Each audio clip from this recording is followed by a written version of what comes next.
Hi everyone, Jessica here from Paper Ink Stamp and welcome back to another video. So today I wanted to have another play with the alcohol inks that I recently bought, and I wanted to see what kind of projects we could create, maybe add in something on top of these. So if you were to create a background, could you stamp directly on top of it?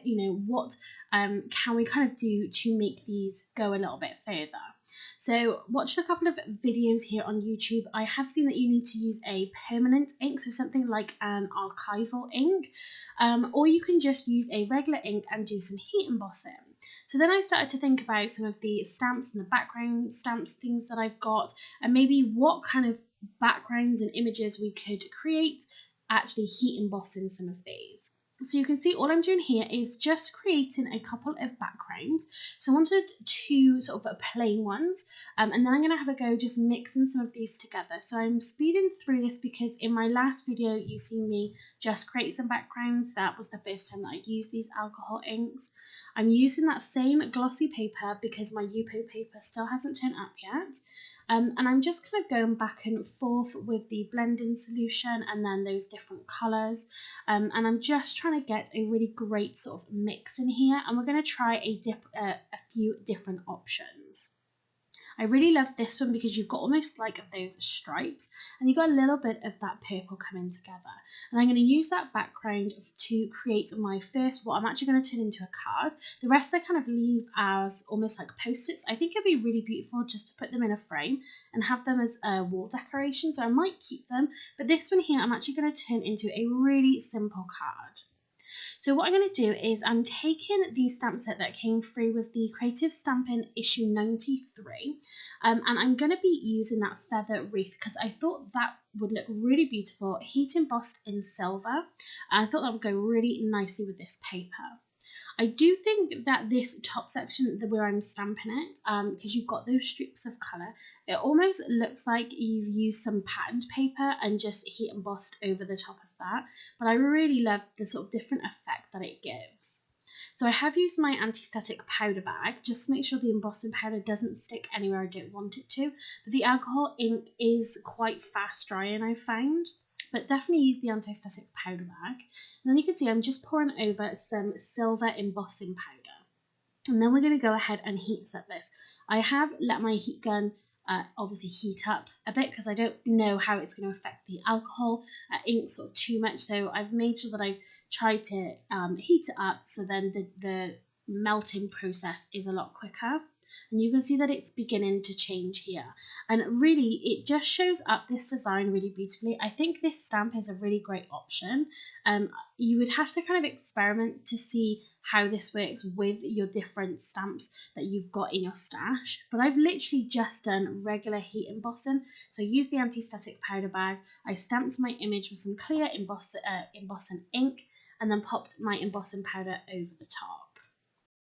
I think this has turned out really lovely, again, because then you've got those different colours in behind the feathers, just gives it a little bit more interest, and you've got then that purple section along the bottom. So like I said, this is the only one that I'm going to turn into sort of a simple card, so I wanted to just try stamping a sentiment to see how well that worked.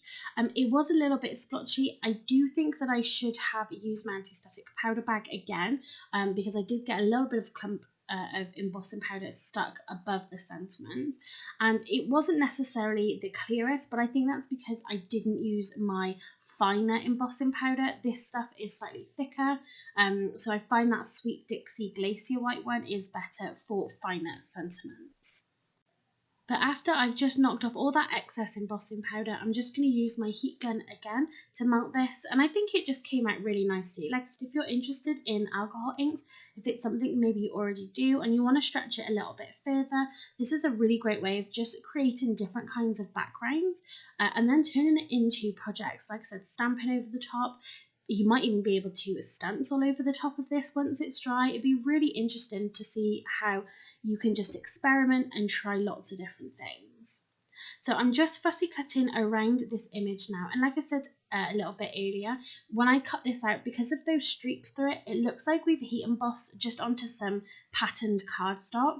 I think it's really great how you've managed to keep those sort of separate lines, but then as you get to the bottom it kind of fades into that purple with the red and the blue is of course mixing together, and I just think it turned out really nicely. So all I did to turn this into a card, like I said, it's really simple, is then I cut a piece of Craft Perfect navy blue cardstock. This is a 5x5 inch card, and then I just popped some of the Big Mama foam tape onto the back of our feather piece and literally just pop that on the card. Again, very basic. You could embellish it a lot more to make it more interesting, but if you're looking for something quick and simple, I think this is really perfect.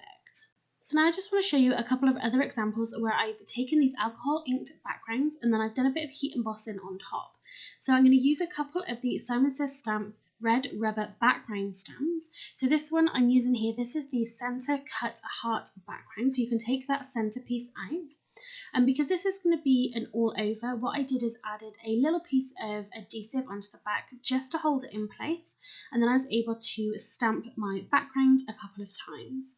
Again, I used that clear sticky ink, and then for this one I'm using some gold embossing powder, and I really love how this has come out. I think having that real burst of green background, I think that works so well with that gold embossing powder.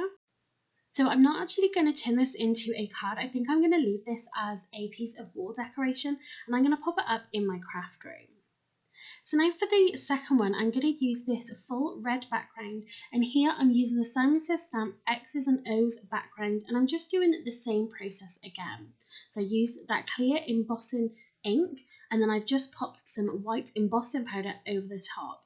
And what I really love about this is it makes it look like that XO background is only stamped across the red alcohol ink section, but it's not. It's across the whole background, but it really highlights it beautifully on that red section, and I really love that. And again, I think I'm going to keep this one just to use as some wall decoration. So for this next one, I think I went with a stamp that was a little bit too busy. I think I should have done something a little bit more simple, because this background is a lot more involved. It's got those splotches, it's got those different colours mixed in together, so you can't see it quite as clearly as I would have liked.